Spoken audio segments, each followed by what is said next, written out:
45%នៃសិស្សវិទ្យាល័យនៅសហរដ្ឋអាមេរិកត្រូវគេរកឃើញថាខ្សោយជំនាញគណិតវិទ្យាកម្រិតមូលដ្ឋានខណៈជាង30%ខ្សោយជំនាញអានកម្រិតមូលដ្ឋានដែលនេះជាអត្រាទាបបំផុតក្នុងរយៈពេលជាង3ទសវត្សរ៍នេះបើយោងតាមលទ្ធផលតេស្តដែលចេញផ្សាយដោយក្រសួងអប់រំសហរដ្ឋអាមេរិករបាយការណ៍បាននិយាយថានៅក្នុងការសិក្សាមុខវិជ្ជាគណិតវិទ្យា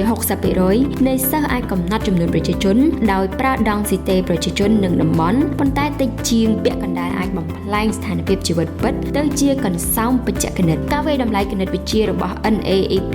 វាស់វែងចំណេះដឹងដែលផ្អែកលើមាតិកាចំនួន4ដែលក្នុងនោះរួមមានការគណនាលេខការវាស់វែងនិងធរណីមាត្រការវិភាគទិន្នន័យស្ថិតិនិង probability និងបច្ចេកគណិតក៏ដូចជាសមត្ថភាពរបស់សិស្សក្នុងការដោះស្រាយបញ្ហាក្នុងបរិបទគណិតវិទ្យានិងពិភពជាក់ស្ដែងនៅក្នុងការអានសិស្ស 2-3% អាចកំណត់អត្តសញ្ញាណគោលបំណងនៃអត្ថបទបញ្ចុះបញ្ចូលមួយ persuasive essay ប៉ុន្តែមានតែម្នាក់ក្នុងចំណោម5នាក់ប៉ុណ្ណោះដែលអាចទាញសេចក្តីសន្និដ្ឋានពីអត្ថបទដោយប្រើទិន្នន័យដែលមានស្រាប់ការវាយតម្លៃការអាន NAEP ដោយប្រើអត្ថបទអក្សរសាស្ត្រនិងព័ត៌មានដើម្បីស្ទង់ការយល់ដឹងនិងជាពិសេសសមត្ថភាពរបស់សិស្សក្នុងការកំណត់ទីតាំងនិងរំលឹកព័ត៌មានបញ្ចូលនិងបកស្រាយអ្វីដែលពួកគេអាននិងរិះគន់ហើយវាយតម្លៃ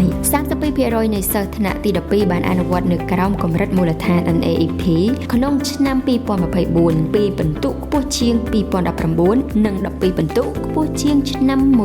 1992សិស្សនៅកម្រិតមូលដ្ឋានទំនងជាអាចកំណត់ទីតាំងនិងកំណត់ព័ត៌មានលម្អិតដែលពាក់ព័ន្ធដើម្បីគាំទ្រការយល់ដឹងអំពីភ្ជនជំនះរដ្ឋមន្ត្រីក្រសួងអប់រំអាមេរិកលោកស្រី Linda McCaig បាននិយាយថាលទ្ធផល NAEP បានបញ្ជាក់ពីនានាការដែលបំផ្លិចបំផ្លាញនៅក្នុងសេចក្តីថ្លែងការណ៍របស់ក្រសួងលោកស្រីលើកឡើងថានៅក្នុងដំណាក់កាលដ៏សំខាន់មួយនៅពេលដែលសិស្សជិតបញ្ចប់ការសិក្សានិងចូលបម្រើការងារធ្វើជាយោធាឬបន្តការសិក្សានៅថ្នាក់ឧត្តមសិក្សាសិស្សវិទ្យាល័យអាមេរិកជិតពាក់កណ្ដាលកំពុងធ្វើតេស្តនៅកម្រិតមូលដ្ឋានគណិតវិទ្យានិងការអានទោះបីជាត្រូវចំណាយប្រាក់រាប់លានដុល្លារជារៀងរាល់ឆ្នាំលើកម្មវិធី K12 ក៏ដោយគម្លាតនៃសមិទ្ធផលកំពុងតែរីកធំហើយសិស្សវិទ្យាល័យកាន់តែច្រើនកំពុងអនុវត្តការអានកម្រិតមូលដ្ឋាននិងកម្រិតមធ្យមលោកស្រីសង្កត់ធ្ងន់ថាប្រសិនបើអាមេរិកនឹងនៅតែបន្តប្រកួតប្រជែងក្នុងកម្រិតសកលសិស្សត្រូវតែអាចអានបានស្ទាត់ជំនាញគិតប្រកបដោយការត្រិះរិះពិចារណានិងបញ្ចប់ការសិក្សា